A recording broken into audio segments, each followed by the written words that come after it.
So, we're based on petroleum. It served us well to a certain point, but now we obviously need to shift into something else. And it's here.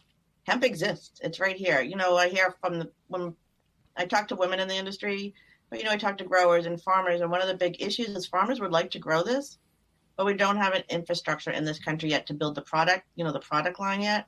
Mm-hmm. And again, this is bigger than me talking about cannabis in my daughter's bedroom, but this is such potential. And this idea that this could be American grown, helping us, changing our economy, giving us new jobs, doing all the things we need to do. But we're sort of stuck in this space, where it's illegal federally.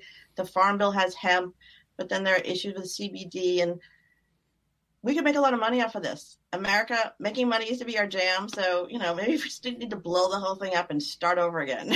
Because the state by state is making it actually more complicated, I think.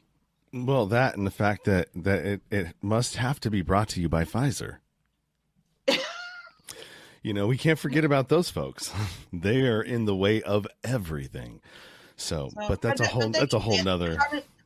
The pharmaceutical industry, they've created a lot of great things. They've also created a lot of problems, and they know that this could be the next wave. I mean, they're starting to get into it. And the truth is, if we want to scale up and make this real medicine, if we want to talk about this, it has to be more stable. It has to be more consistent. And we have to make sure that it's getting delivered properly, which is why it's so exciting to hear scientists talking about delivery systems for CBD and CBN and bypassing the liver and trying to figure out how it actually works instead of just all of us out here being like, we think this is how it works. We talk about it a lot, but we don't have any data yet.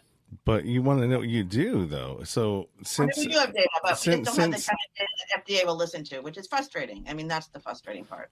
Well, the research is all of the documentaries that are out there that are documenting these, like Weed the People. That's an incredible movie where it documents. I mean, you cannot argue that. I mean, what are they lying?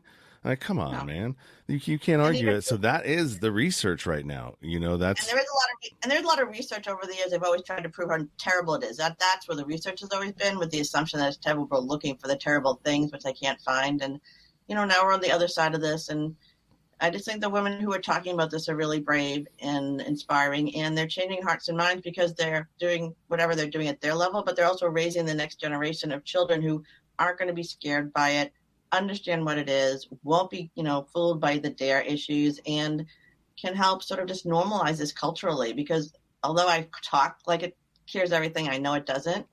But the problem is when I meet these women, it's always out of desperation that they find cannabis, and it has to stop being out of desperation. It has to be just something that's part of our opportunities to heal ourselves.